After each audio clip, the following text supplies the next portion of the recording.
You are listening to Indian Murder Mystery only on Red FM Podcasts. Stream smarter. Indian murder mystery में मैं बात कर रहा हूं उस खून के बारे में जो खून हम सब ने मिलके किया है। इस केस में अब तक आप ये जान चुके हैं कि साल जून 2015 में शेक्सपियर सरनी इलाके में रॉबिन्सन स्ट्रीट के एक घर से धुआं आता दिखा। लोगों ने शोर मचाकर फायर ब्रिगेड को बुलाया। फायर डिपार्टमेंट और पुलिस की टीम जब अंदर दाखिल हुई तो उन्होंने देखा कि उस घर में रह रहे 77 साल के रिटायर्ड इंजीनियर औरोबिंदो दे ने खुद को आग लगाकर मार डाला है। घर के दूसरे हिस्से में कंकालों और हड्डियों के ढेर के साथ पार्थो दे नाम का एक आदमी रह रहा था।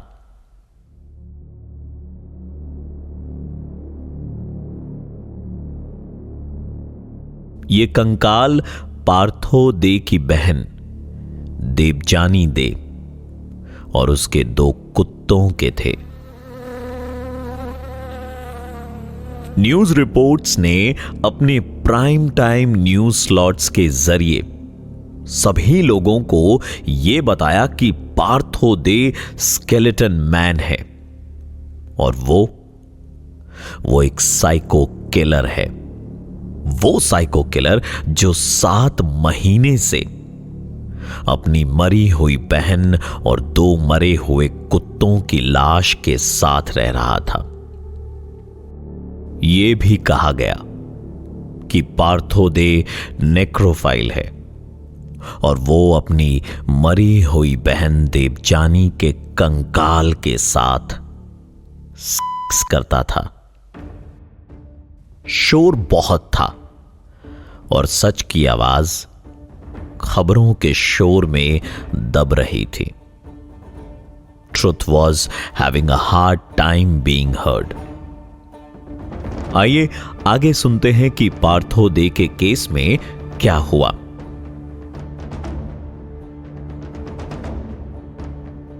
टीवी पर टीआरपी बढ़ाने के लिए लोग अलग अलग तरीके अपनाते हैं। आए दिन न्यूज चैनल्स किसी न किसी क्राइम केस को सनसनीखेज ब्रेकिंग न्यूज मटेरियल बताकर टीवी पर दिन रात चलाते हैं और इस केस में भी ऐसा ही हो रहा था। रॉबिन्सन स्ट्रीट कंकालकांडेर पार्थो देर अस्वाभाविक मृत्यू विस्तारित जानवा पार्थ डे असे या विकृत व्यक्तीचं नाव आहे। सच देखने के लिए और सुनने के लिए कोई तैयार नहीं था। शायद हम सभी को एक टॉपिक चाहिए था लंच ब्रेक पर ऑफिस कलीग्स के साथ बात करने के लिए। कलयुग है, घोर कलयुग। ये लाइन बोलने के लिए शायद हमारी जबान तरस रही थी। सिगरेट ब्रेक पर बात करने के लिए पार्थो दे की जिंदगी का टॉपिक काफी मजेदार था। पार्थो दे कुछ घंटों में ही स्केलेटन मैन बन चुका था।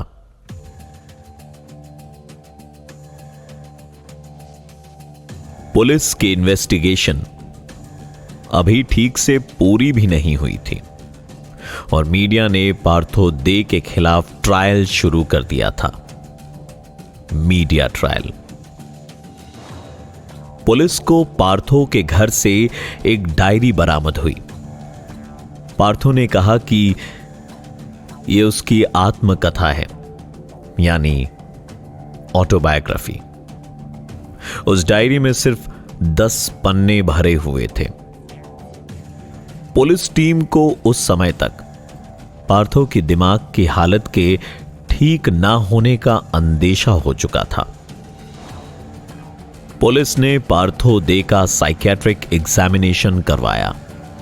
मालूम हुआ कि पार्थो दे मानसिक रूप से काफी बीमार है। पार्थो दे को कई महीनों तक पैवलॉव मेंटल हॉस्पिटल में रहना पड़ा। पुलिस को इस दौरान ऐसा कोई सबूत या सॉलिड मोटिव नहीं मिला जिससे यह साबित हो सके कि पार्थो दे ने अपनी बहन का खून किया था। पैवलॉव मेंटल हॉस्पिटल में कुछ वक्त पार्थो का इलाज चला। मालूम हुआ कि पार्थो स्किज़ोफ्रेनिया से जूझ रहा था, साथ ही वो डिप्रेशन से भी लड़ रहा था। साल 2015 के अंत में पार्थो दे पैवलॉव मेंटल हॉस्पिटल से निकलकर बॉयज टाउन के मदर टेरेसास मिशनरीज ऑफ चैरिटी में चला गया। वहां उसकी मुलाकात फादर रॉडनी से हुई। पार्थो दे का हाथ थामने के लिए turning point mental rehabilitation NGO सामने आया। पार्थो को साइकियाट्रिक ट्रीटमेंट की जरूरत थी। वहां साइकोलॉजिस्ट और केयर टेकर्स ने पार्थो की हर तरह से मदद की।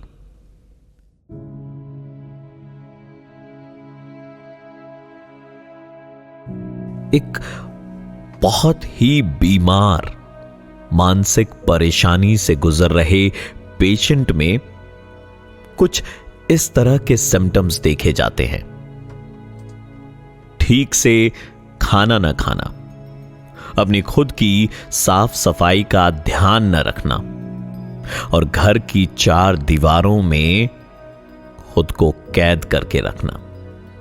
इसके अलावा बात करते समय आई कांटेक्ट न कर पाना। पार्थो दे में ये लक्षण कई सालों से थे। वो उस समय 44 साल का था और ये सिम्टम्स उसमें टीनेज से ही आ गए थे।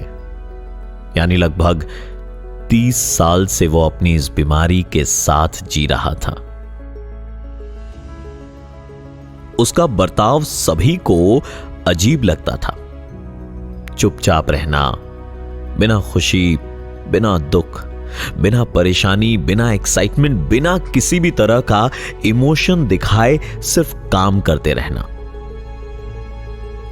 ठीक से कपड़े ना पहनना, नाखूनों में मैल जमा होना, अपनी हाइजीन का ध्यान न रखना, ये सभी बातें पार्थो का हुलिया बयां करती थी। लेकिन प्रोफेशनल साइकियाट्रिक हेल्प मिलने के बाद ये सभी आदतें धीरे धीरे बदलने लगी। पुलिस ने जब पार्थो को पहली बार देखा था तो वो काफी कमजोर था। टर्निंग पॉइंट में कुछ समय बिताने के बाद पार्थो में जिंदगी जीने की एक नई ऊर्जा आ गई।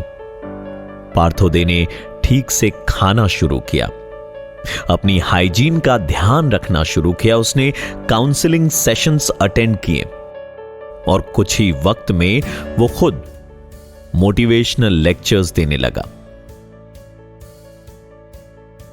टर्निंग पॉइंट में इशिता सान्याल ने उसकी बहुत मदद की।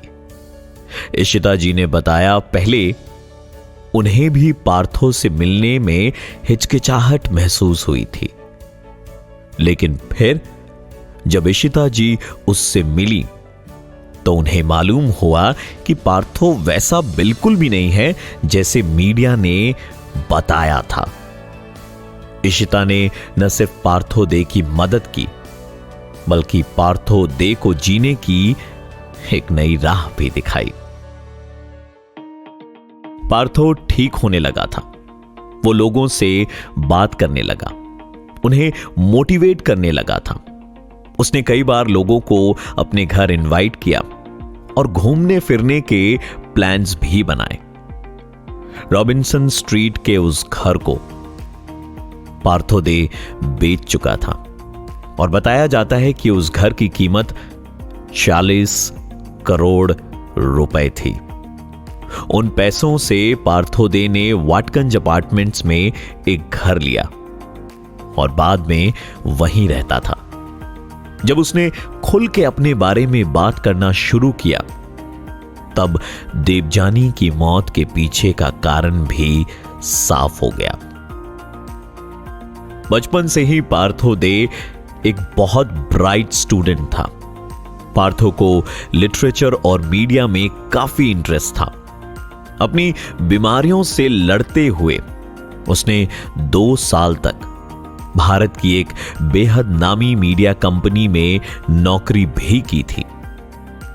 पार्थो यहां के माहौल से तंग आकर देश से बाहर चला गया था।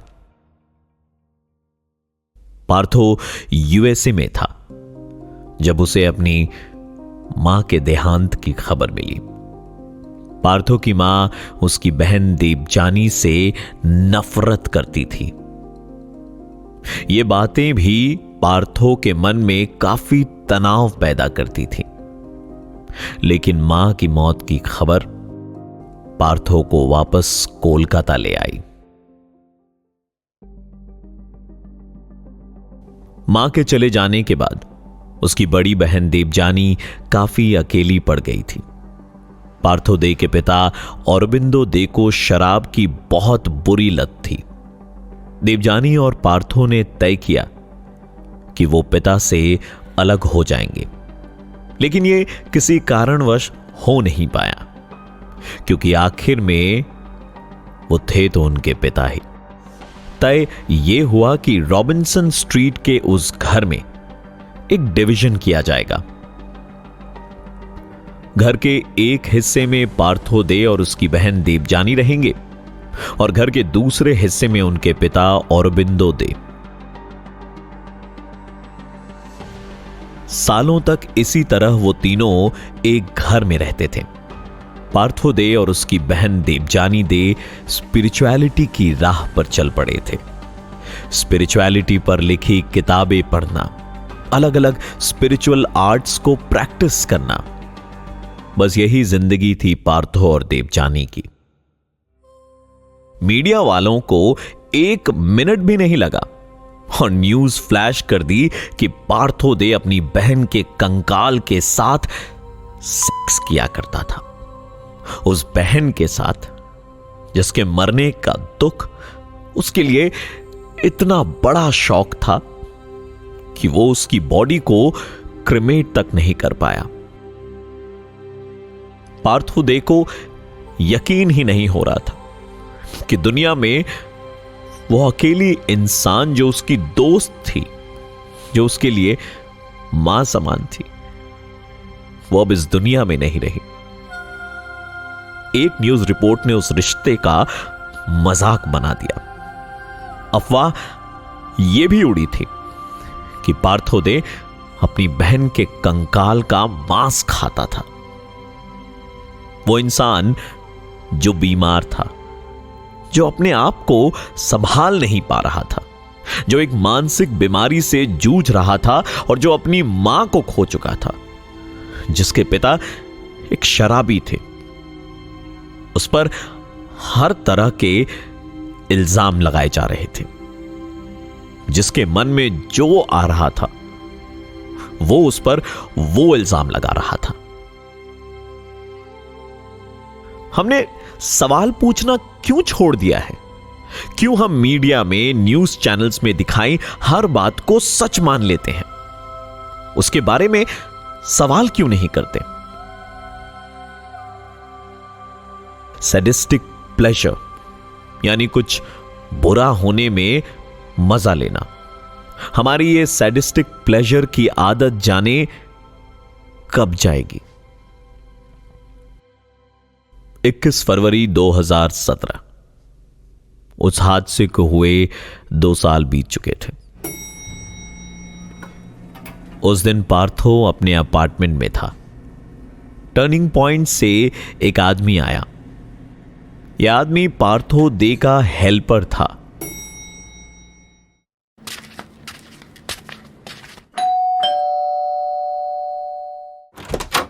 এ পার্থদা, কেমন আছে? আয় না না, আমি নট ফিলিং ওয়েল টুডে। তুমি যাবো, I will stay at home. हैं, आज नहीं आ पाऊँगा। ओके दादा, दवा ला दूँ आपको या कुछ खाना? है ना ना, खाना वाना नहीं, आई विल कुक।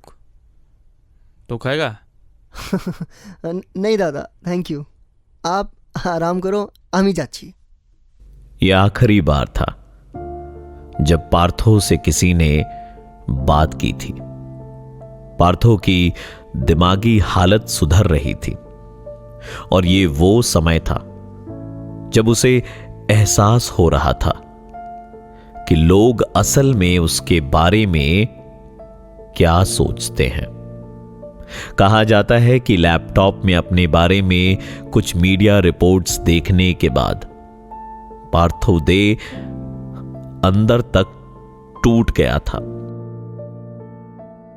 उस दिन हेल्पर से बीमारी का बहाना करने के बाद पार्थो ने खुद को अपने बाथरूम में बंद करके खुद पर पेट्रोल छिड़क कर माचिस जलाकर खुद को आग लगा ली। वो आग बहुत गर्म थी। वो आग बड़ी तेजी से पार्थो के शरीर को परत दर परत जला रही थी। लेकिन जो आग, जो जहर उसके बारे में मीडिया और सोसाइटी ने फैलाया था, वो उसकी जान बहुत पहले ले चुका था। यह केस यूं ही धीमी मौत मर गया। पार्थो आज भी कुछ लोगों के जहन में स्केलेटन मैन के नाम से जिंदा है। क्राइम हमारे समाज की सच्चाई है, लेकिन यह सच्चाई बहुत बहुत कड़वी है। पार्थो दे ने इस सच्चाई का एक घूंट ही पिया था और वो बर्दाश्त नहीं कर पाया। अगर आपके आसपास कोई व्यक्ति है जिसे मानसिक तनाव है, तो कोशिश कीजिए कि आप उन्हें बुरा महसूस ना करवाएं, क्योंकि आप माने या ना माने, पार्थो दे के खून का इल्जाम हम सब पर है। मैं हूं प्रवीण और इंडियन मर्डर मिस्ट्री में एक बार फिर लौटूंगा एक नए एपिसोड के साथ। नमस्कार। You were listening to Red Podcast Indian Murder Mystery. Written by Dhruv Law. Audio designed by Ayush Mehra. Creative Director Dhruv Law. Send your feedback and suggestions right to us at podcast@redfm.in.